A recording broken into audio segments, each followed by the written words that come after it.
when you actually know, like I said, like on a subconscious level, what these foods are doing in your body and how they're helping you or how they're hurting you, you're just going to make different decisions automatically. Stress is the inflammation that robs us of life, energy, and happiness.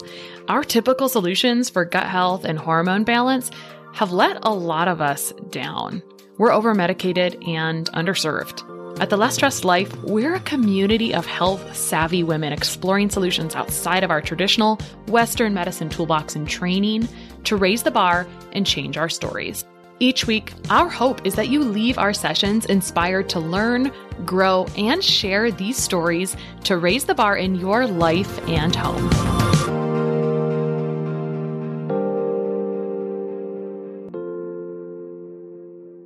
Access to functional or specialized medicine testing and standard blood work is a big piece of personalizing care plans to help our clients succeed.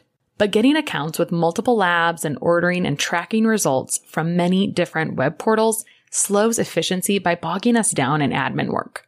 This is why I'm completely obsessed with our podcast sponsor, Rupa Health. It's a single portal that allows you to order from over 20 specialty labs in one incredibly simple dashboard.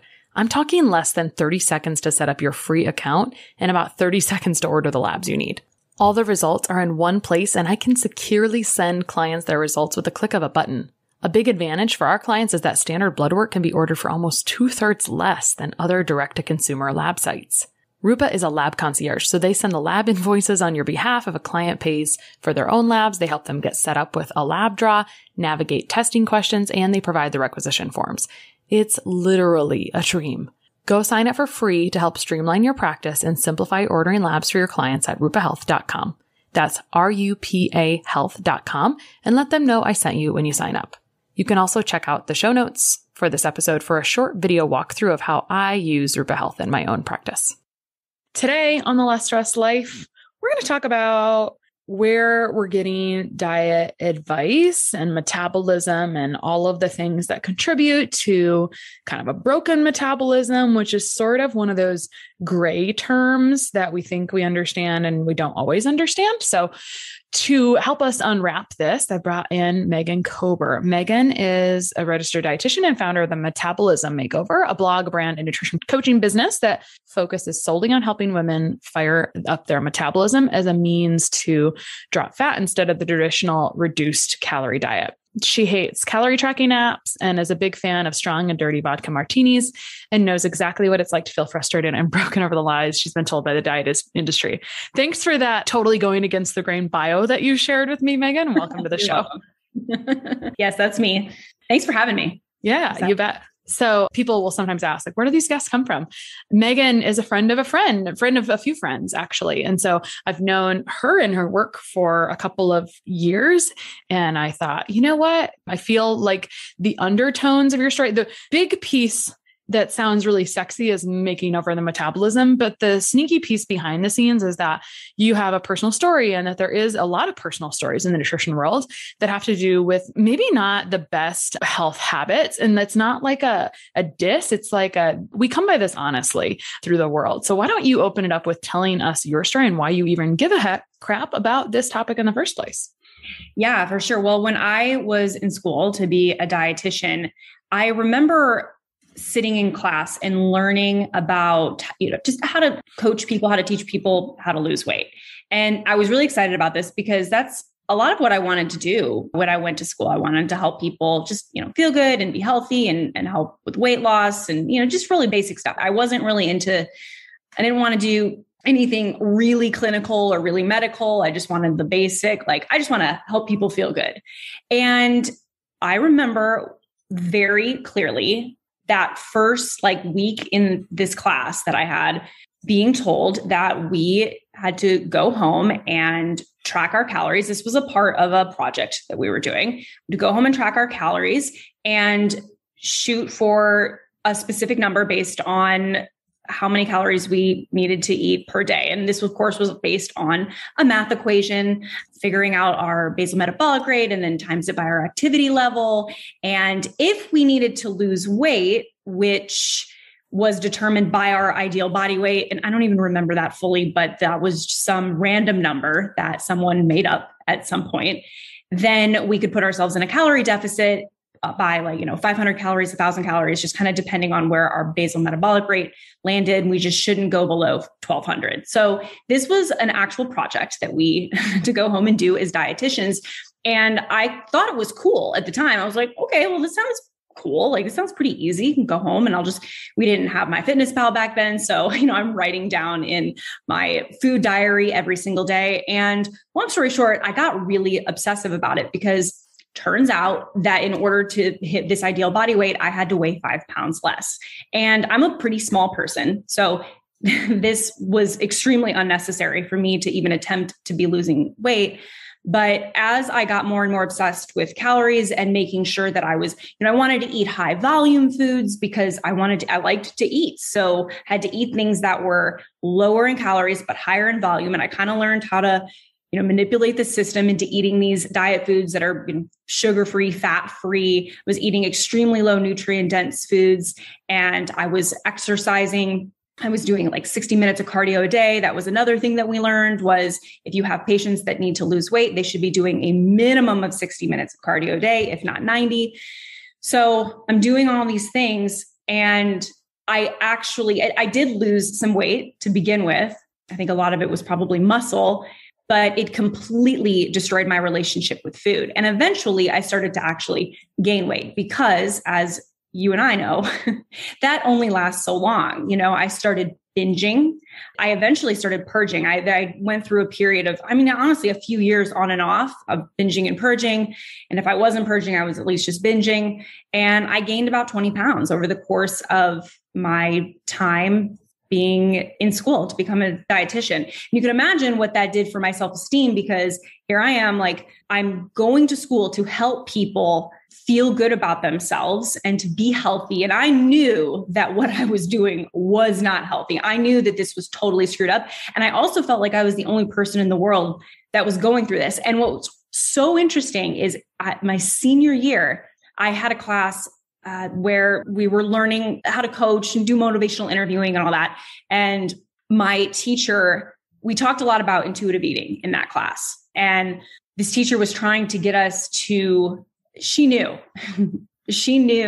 that most of the class was probably struggling with this because she had been around the block many times. I didn't know this. I thought I was the only one. And I remember in class one day, she had us all put our heads down and she said, everybody raise your hand. Don't look, but raise your hand if you feel like you have disordered eating patterns or an eating disorder. And she afterwards told us that more than half the class had raised their hands. And I was shocked. I was like, oh my gosh, I'm not the only one. And I didn't blame school. I didn't make that connection really until much later. I thought that this was something that just developed over time in me, but I didn't make the connection until later when I thought, no, they put me on a diet, And I think there was probably some of that started ahead of time too. I think a lot of us that are just really interested in nutrition can tend to, gravitate towards this profession where we want to be more obsessed with nutrition and we want to be more obsessed with our weight. So we go and we learn about it and we go and we major in it. But that was a very defining point for me, was when we were learning how to teach our patients or our clients how to lose weight. That is what really took me down this really dark spiral over the course of several years into my disordered eating and also eating disorder. I had so many new questions that I wrote down while you were talking through that. I was going to ask how long it lasted, but it was a couple of years. It was kind of mid-school through the end. So I would say a total of 5 is where I had kind of up and down, but yeah, it spanned about 5. Was that senior year intuitive eating class the catalyst to bring you back, or what was the breaking point? No, it actually wasn't. I was in pretty deep at that point. I didn't believe that it worked. And I remember very briefly trying it. So we were learning all about intuitive eating and I thought, okay, I'm going to go get a Snickers bar because that's what I want to eat. But I just didn't trust myself. I didn't trust myself. I didn't trust my body. I wanted it to work. And I thought this sounds really cool, but I was too scared. I was way too scared to eat what I wanted. Mm-hmm. So what had to happen for that to change? I think it's important for us to see the end of that, because it could have been a little bit like it was probably a little bit ugly maybe before it got beautiful. Yeah. And so like, when did it hit rock bottom and how did you fix it before we even get into the rest of this? Yeah. So what happened was it was shortly after I had become a dietitian. So I passed my boards and everything. And I was so frustrated. I mean, like I said, I was 20 pounds heavier. I was working out like crazy and I was under eating and doing all the things. And I was so inflamed and I felt so awful. And I started reading about weightlifting. And I was only doing cardio. I was like a runner at this point, which is hilarious because I've never liked to run. And hearing about, weightlifting is like the way to go if you want to lose fat. And I was like, there's just no way you don't burn that many calories. And, I'm calories in, calories out. This is what we learned.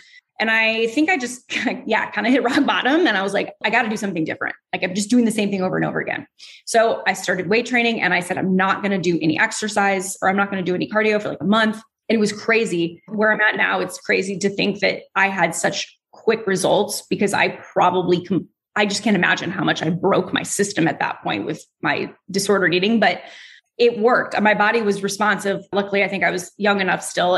And the fat just started coming off. And I was like, I felt better because I wasn't beating myself up every day. I was still eating was a little off. It was not great, but the exercise portion, and that made me think to myself, okay, well, if this worked and everything that I learned kind of told me that this wouldn't work because I'm burning less calories in a weightlifting session than I am running 7 miles a day, then what else was wrong? Like what else did I learn that was contributing to my problems? So that was kind of the turning point. And I can't say that overnight I completely shifted, but it was slow and steady from there. I started eating more. I just started, including more foods into my diet that I normally wouldn't eat as I kind of researched, well, how do I support myself weightlifting? Oh, okay, I do have to eat some carbs. And I saw amazing changes in my body, and that'll convince you. Yeah. You mentioned this as well, but there's a couple of things that came from that from me, which was that you had pretty quick results, which is always gratifying because we always want it to be quick.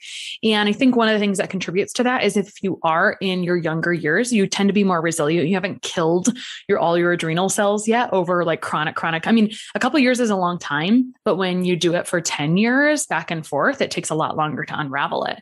And so when you're 22-ish, just graduating, you're probably in a little bit better place. So that's good.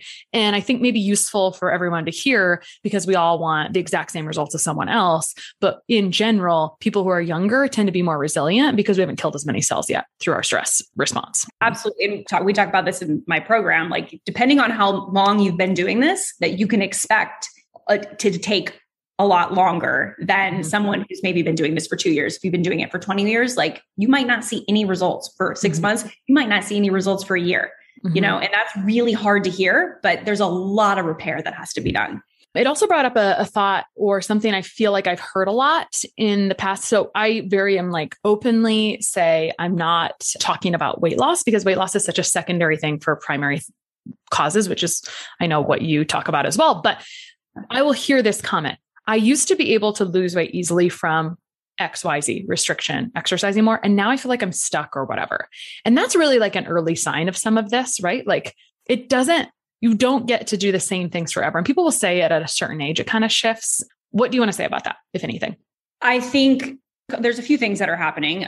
First of all, if you've been doing this over and over again, your metabolism in general is it's slowed down. I don't want to say it's broken because it can be repaired, but if your metabolic health is not prime, and as we get older, everything is a little slower, right? It takes a little bit longer. It takes us longer to recover. Anybody over the age of 40, I always say, like, you can't work out 7 days a week. You can't even work out 6 days a week. Like, you need probably 3 days of rest because your body it doesn't adapt as well.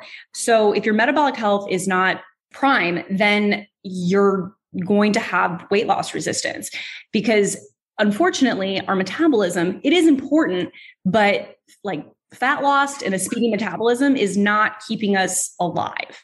Inflammation, now that's a problem. And if you have inflammation, if your sex hormones are screwed up, if your adrenals aren't working properly, these are the things that can really cause serious problems in your body, and your body is just trying to keep you alive. So That's kind of how I explain it. It's not super scientific, but these other issues that have gone awry because you haven't been fueling yourself properly for years, that's the priority. And so that's when you start to see the weight loss resistance, is when you got a lot of pieces that are broken. And until you heal those, your body's probably just not going to let go of weight. So much to add to that, right? Gut health and anything your brain views as a stressor. Yeah. Because inflammation first is a protective mechanism, and then chronically it causes us to just feel puffy. So I want to get into a checklist for what helps us break our metabolism, because it's so sneaky. And then it's really uncomfortable to shift our thoughts around it. Just like you were doing cardio for an hour and feeling really comfortable, quote unquote. But you know what I was thinking when you were describing where you were? What was good for you was you had resilience. You had good mitochondria. You were young. So you had, like, we know in our 20s, we're actually quite resilient. We can actually get away with a lot less sleep. I know. And that does shift. That does shift. We can sleep. We can drink every night. Yeah. Like, oh my God. Recover. Yeah. There's all those things that we can do that we can't, so I was thinking, for someone who is in their 30s, 40s, or 50s, under eating and over exercising is normally a real recipe for fatigue. Do you remember feeling that or seeing that at that time in your life, or not really? Yeah, probably. But I was also I was over consuming caffeine. I was just barely sleeping. I was also bartending at the time to get by, because we don't get paid anything when we're interns. So yeah, I would say I was probably chronically exhausted, but also compared to, I could not physically do that now. So it's easy. I do think it's easy when you're in your 20s, or if you're just a person who has just genetically more energy, it's easy to just ignore that and to get through it for quite a while until your system breaks. Mm-hmm. Well, and I want to go back to before we get to like what causes things to break overall, obviously and sneaky, but going back to really this kind of almost innocent time, which is in class, some people could gasp, or at the same time, when you were sent home with that assignment, part of the thought process there is like giving you experience. Like, how can you recommend something you haven't tried yourself? Right. And I'm not saying it's right or wrong. It's just, that kind of makes sense why they send you home with this potential experiment that you have to do. But for you, it was a trigger. And really, there's probably some things that are going on before that, or tendencies in general. What do you think about, well, let's back up even more. The dietetics or nutrition, like people who go to school for this for a bachelor's or master's, scientifically, there's a large number of disordered eating. You said in your class, it was greater than 50%. That's a normal statistic. That is the average, right? that's the number I know is that half of the people going to school are struggling with some type of disordered eating, right? Yeah. So for you, what would you think about, like, what behaviors did you have that maybe made you more prime for that experience? Do you feel like you had perfectionist tendencies already and like type A tendencies where you wanted to get things just right? Or like, what do you think was kind of all ruled into that ball of what is our overall personality type that kind of like allowed that to be a breaking point for you? Yeah. So I would say I'm a super high achiever. Yeah. Need to be the best at everything. I am an Enneagram 3. When I was in high school, I linked nutrition with performance because I started actually reading Fitness Magazine when I was probably in 10th grade. I wanted to be a faster swimmer. And I thought, I'm going to do all the things that I can to be a faster swimmer and to be better. And I really cleaned up my diet at that time. It was not in any sort of disordered eating patterns, but I linked, like, if I eat better, I feel better. And I don't think there's anything wrong with that, but I do think I had that. I took it a little too far because, again, like, gotta be the best, that's just who I am. Like, I gotta take everything. Human tendency. It's a human tendency also to like overdo everything. It's like, this is good for me, so I'll do a lot more of it. Exactly. Like how much, like how healthy, I'm doing quotes, how healthy can I be? Like how far can I push this? Mm-hmm. And then I think that then also I lost some weight at that point. I felt really good about myself. This was in high school. And so I'm also linking like, okay, if I'm eating well, I like my body better. And I started to get a little more obsessed with my body and what it looked like. And so this thought of, okay, tracking your calories and, this like blueprint for weight loss was really intriguing to me. And again, I took it too far. Yeah. What I heard there was like wanting more, which is a normal human tendency. It's not even very unique. It's like a normal human really behavior to want more. And then body image was a big deal. And that's such a gray term, but overall body image cues come from everywhere, literally everywhere in our environment. So that is a whole different package to unwrap. But let's get into kind of almost a checklist, or like, let's name off how we can break our metabolism over time, because I've accidentally done it too. And not in the same way you did, but more like unhealthy habits. Well, I mean, really, actually, it's probably the most, similar innocent start. Like I was working on a fasting program, and there's definitely research-based benefits to fasting. But sometimes when you get busy, you also do the less optimal thing of something. Example, not to pick on vegetarians, but this happens with vegetarians all the time. You go vegetarian for maybe health reasons, maybe ethical, whatever. It doesn't even matter the reasons that someone goes. It's very popular in teenagers right now, from my understanding, to go vegetarian, to go vegan. But what can happen is like, then life resumes. At first it's like, oh, I did a really good job, like getting a lot of nutrient dense foods. And then I go out to eat. There's actually nothing to eat on the menu. So I just get like plain pasta, and that's like it. Right. And so I love pasta a lot, but there's just not as much nutrient diversity as there used to be. So in a similar way with the fasting program, what happens is a lot of times you skip your breakfast and just start eating later on. But after a while, when you get busy, you start drinking coffee, and then you skip breakfast. And then you're kind of like, you've really created a cortisol and a stress situation, which now causes inflammation, and you're actually gaining weight, which is adorable. Right. And so what you just described is my favorite one on the checklist, because that one is I see that all the time. Mm-hmm. You mean having coffee for breakfast or skipping breakfast, or both? Well, same thing. The whole thing. We said like the intermittent fasting, and then you start to get used to it. You're not really hungry. It's suppressing that hunger. Yes. And then you're like, well, I usually eat at 11, but I don't really need to eat. I'm really not that hungry. And like, oh, I just have a little bit of coffee. And then all of a sudden, like, you're not eating until 2:00 every day. Mm-hmm. And you're, by the way, super undernourished, because one of the reasons people feel good so it has benefits, but if we think about it, our ancestors also were not starving all the time. Like when they were able to eat, it has a cycling mechanism. And there's certain, like, I would say it's best for short-term pieces if you have a good food relationship. From other than that, I think that you need to be careful with it. But one of the issues is when someone tells me that they go keto or they're fasting, and I feel like those two swim in the same pool lane, they can be, because when you're running on fat instead of carbohydrates, sometimes you're in a fasted state or whatever, right? And so when people tell me they feel so good on that, that's not necessarily like good for you. I'm glad you feel good on it, but I think you've just also told me you potentially have some gut and digestion issues, maybe, right? Because if you've eliminated an entire food group and in the short term you feel good, it's because you're starving all your good and your bad bacteria. That's how I feel about it. But I look through that lens all day long. So I'm a little biased that way, right? Now everyone, this may not apply to everyone, but I'm a little biased. We all are a little bit biased in our own directions. And so when people tell me that, I'm like, well, I wonder how long that will feel good for you. Right. Or someone will say like, I have more clarity if I don't eat in the morning. Well, the food isn't the problem, right? You're not digesting it. You have other stuff going on, right? Yeah. You should feel good from eating. Number one. But you said something really important, which was appetite getting suppressed. And so this is why this becomes really not like a 1-2 minute conversation. It's really uncomfortable because we've created this process over time. Like it was fine for a while, and then my appetite was suppressed, and now I've put on weight. But what I've been imprinted with my entire life was to eat less and exercise more. And that's going to fuel that fire. Anyway, continuing on with the checklist, you said lack of hunger as a side effect. I just want to put that. So we have fasting, hunger suppressed, coffee for breakfast, skipping meals.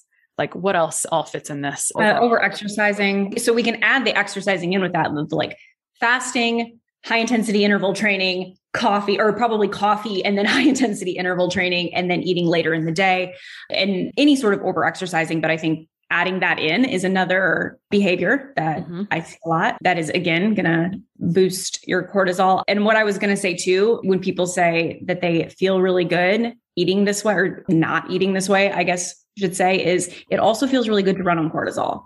Mm-hmm. I mean, it can. So that's for a while, eventually. Until you burn out of it. And then you've just feel exhausted. Right. So yeah, over exercising is definitely on that list.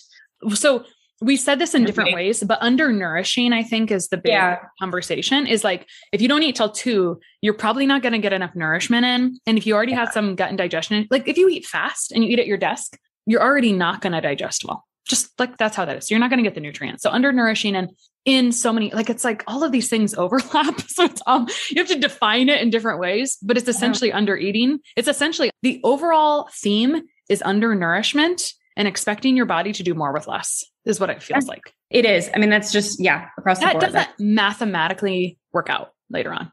Like your body is so cool. It's like loaning money from someone, it's like, I'll take the check for now. Right. Like, but then it's like, I can't keep doing this for you, body. So it's like, just has to settle down. It just crashes almost. Yeah. So undernourishing in capacity of not eating meals, but also restricting food groups, right? Yeah. Because carbohydrates are such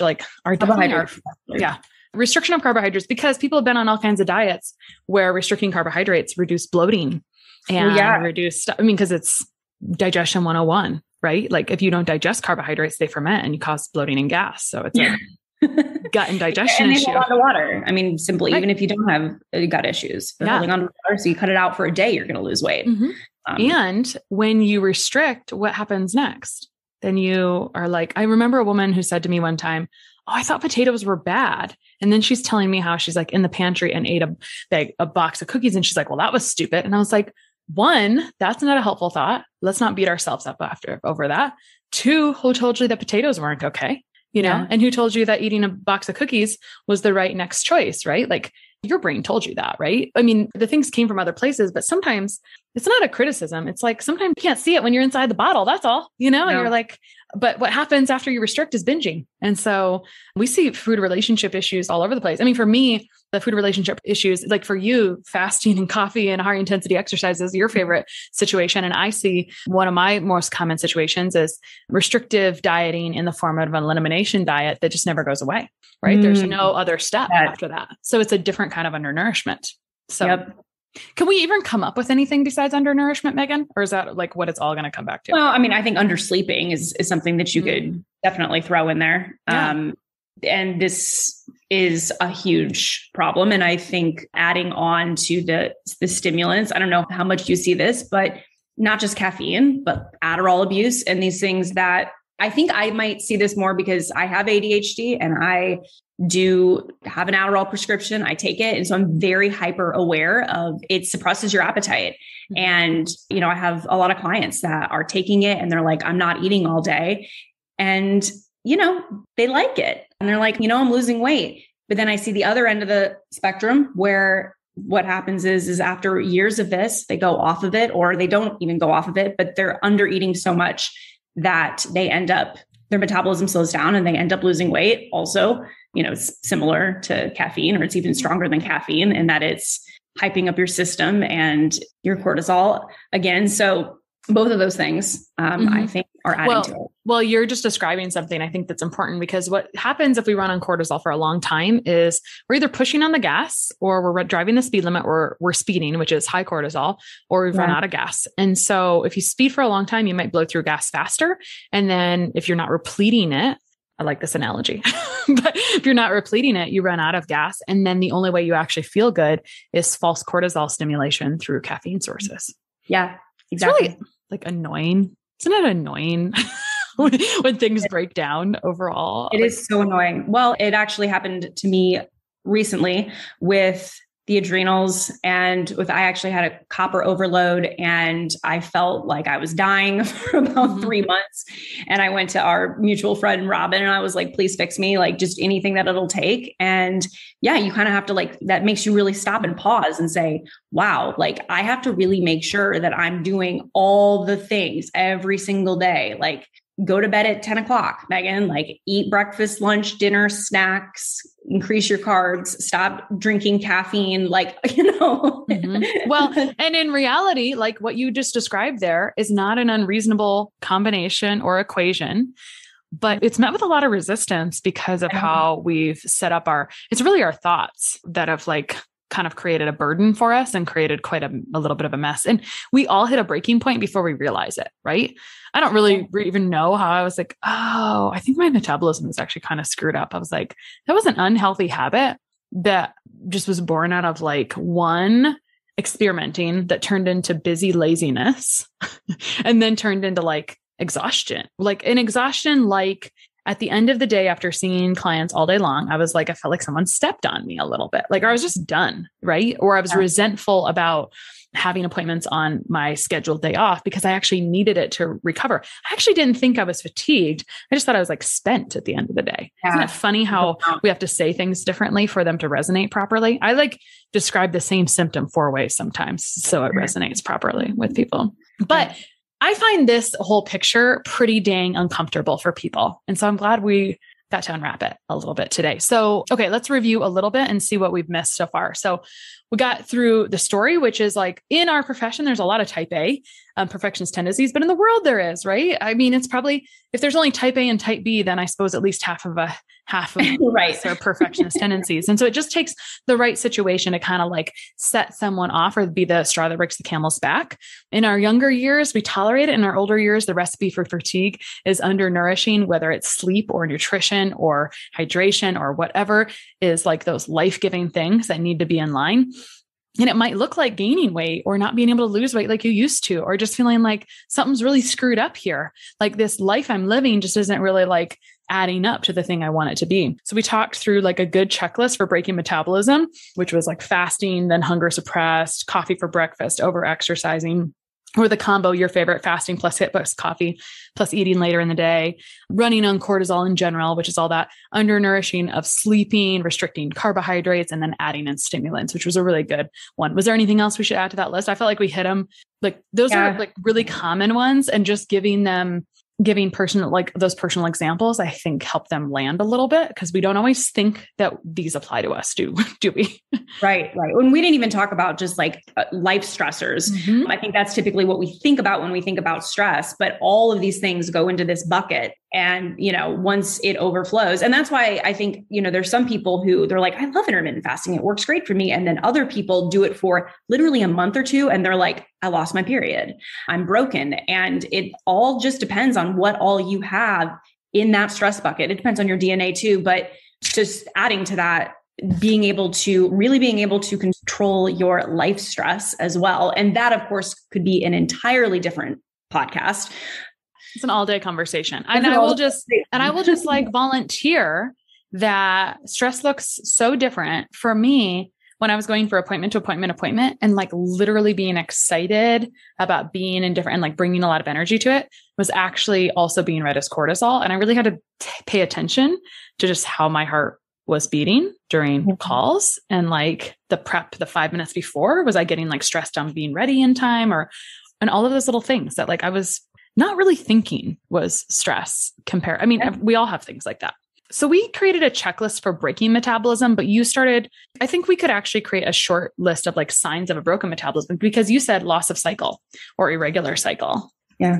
Weight gain. I would add bloating and digestive issues because I don't know what the prevalence is, the exact number, but if there's any type of all of these things are disordered eating, technically they may or may not fit in a box and it doesn't matter. It's just not the habits, if you want to make mathematical sense to your body, that you need to stimulate a good metabolism. But I would say bloating and digestive issues go hand in hand with the disordered eating history because we've reduced digestive capacity and we need to work on regaining it, which is just a little bit of a slow process. What else do you think or do you see as side effects of a broken metabolism? Loss of hunger.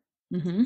And really loss of hunger, but also just screwy hunger signals, just hungry at odd times or not hungry most of the day. So hunger signaling being off, but also at the same time, having cravings all the time. Mm-hmm. Not necessarily feeling true physical hunger, but this is something I see a lot where, I feel like I have to eat all day. I'm always hungry and it's not true hunger. It's just constantly needing. The body's trying to feel something, right? Yeah. Yep. But in a more scientific form, that actually has come up a lot this last week. And so I'll see is the suppressed, like you just described, loss of hunger, suppressed hunger. And then as the adrenals, and I'm thinking of a particular case where I knew the adrenals were not in great shape. And so the adrenals produce DHEA, which regulates blood sugar metabolism. And so what was happening is as the adrenals, I call it like, I think I can, kind of climbing the hill. And as that starts to try to come back online, it's really uncomfortable because the pendulum swings almost fully the other way. And so if you have really unstable hormones production from your adrenals because your cells are damaged because you've had high stress for a long time, then you can't actually regulate your blood sugar very well on your own. You need to do it really with food, which is regular consumption of all macronutrients, but you'll see cravings from that as well. And you can have blood sugar cravings or sugar cravings or salt cravings. And both of those can be adrenal signs and symptoms or gut signs and symptoms too. So anyway, throwing that in there as well. What else? Another really easy one that I love to do is just temperature in the morning, temperature and pulse. I think anybody can do that. And I think everybody should do it just to check in every once in a while. You mean and also there are special devices for this. And then there's like the regular forehead one. And then there's the underarm one. And I right now cannot remember how those like can be off a degree, but anything else you want to say about basal body temp or pulse I like using the forehead one don't use that one. Use like the under the tongue one. Yeah. But anything that is like below 97.8 is you're looking at possibly, underactive thyroid or just, stress under system. Pulse, I'm trying to remember. Mine runs higher in the morning. That's something I'm working on really hard to get it down, but I'm trying to remember now. 78, below 78, 75, so maybe 75. You want it to be below 75 in the morning. Honestly, I just use my iPhone. I have a little app in the morning and it's connected with my alarm, a sleep cycle alarm. And it just reminds me right away, like put your finger over the camera and it takes it for me. I had no idea. That's cool. And it tracks it. Yep. Yeah. Interesting. I've never heard of that. Cool. So we did a little checklist of how you can break your metabolism, signs of broken metabolism. And then a lot of it is stuff that we know that's not always common, normal. And we don't know. To be honest, we don't always know. Like there's certainly a lot of things that you're going to feel uncomfortable if you've broken your metabolism to regulating it. And it doesn't just happen super quickly overnight, unfortunately, but it is super fixable, right? It's fixable. Yeah, there's a lot of opportunity.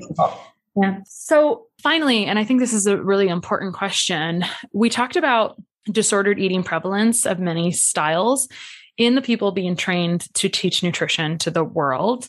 We know, you and I both know, like tons of other people are teaching nutrition to the world as well. I don't even really have feelings about that. It's not something that keeps me up at night at all. I'm just going to do a good job where I'm at. That's the real way to change the world. Do good work. Don't think you're entitled to something, but do good work. But importantly, and actually this is an issue even in other people giving you nutrition advice. If you've done a nutrition certification, I see this actually all the time. Experiences and your life experiences are so valuable and they change how you see the world. It's how we all work as humans. So sometimes when you're still in that phase of like, I'm so interested in nutrition, so I want to take a nutrition certification. Sometimes you're still like working on yourself. It's pretty common, right? And so the problem is like, that could be any situation. It could be in the actual nutrition field where like traditional, like we did, or it could be in some other certification thing, but people going to school for this can still be handing out advice. So, and if someone is dealing with their own stuff and handing out advice and it happens, what's the answer here? How do we break this cycle from continuing to perpetuate itself forever? When I think back to my senior year and I think of this teacher who was clearly trying to help break us from this obsession with food, that I wish that would have been so much earlier. And, I don't know, would one class have made a difference? Maybe, maybe not. But I do think that it needs to be a bigger part of our curriculum because no, it's not going to necessarily apply to everyone, but I don't know what else we could do because you're just going to be, if you love nutrition, if you're obsessed with nutrition, if you're overly obsessed with nutrition to the point where it's disordered and it's unhealthy, that's not going to stop you from going and getting a nutrition degree. It's, and so the only thing that I think we could do is try to correct it at that level. We could get into a whole can of worms here because I don't agree with the way that weight loss is taught. I don't think that our sole focus should be on calorie reduction and a calorie deficit. I wish we would have learned how to really work with, and I don't think it works with clients, and I don't think it works with patients in the hospital either. Mm-hmm. So I think it's completely ineffective. So maybe it's just also a matter of teaching these dietetic students a different way and teaching them how to teach their clients or their patients about their bodies and how they work. Like this conversation that we're having today, we're talking about metabolic health. Let's talk about metabolic health with our clients. Like they want to know if they're there, and maybe if you're working in a hospital, they don't necessarily want to be there talking to you. But I think that for the most part, people are really interested in how things work. I think they're interested in how their body works. And if they know, if you have that knowledge and education and skills, it gets more into our subconscious. And we're then able to make decisions about our bodies, our food decisions and our exercise decisions, and just all of our decisions in our life from more of a subconscious level. And we're not just telling ourselves like, I shouldn't eat that. I should eat this. I should be going to the gym X number of times a week. When you actually know, like I said, like on a subconscious level, what these foods are doing in your body and how they're helping you or how they're hurting you, you're just going to make different decisions automatically. And so that is really what I want. That's how I want weight loss to be taught when we're actually in school becoming dietitians. I wrote out, we didn't say this, but the answer to losing weight might mean that you need to eat more. And I think sometimes that's like a question mark. And it's also really a relief as well if people have tried to restrict. So a lot of ways, you brought up the intuitive eating class, and I'll just kind of comment that I think in nutrition, there's a lot of polarization sometimes. And I think we could do from an internal place before getting to the client facing side. I think we could be better about working together and not being so polarizing all the time toward one another, because sometimes that happens. If people have come from disordered eating and they're in the intuitive eating world, they can really put some things on blast. It's not right or wrong, but sometimes we can be really polarizing instead of kind to each other and kind to our body. And I think it just like has a trickle down effect on how we like treat bodies and body images as well. So yeah, things the way they are broken, and it's not reserved for the nutrition profession. It's in every profession, to be honest. So I just think there's just room for opportunity for us to improve.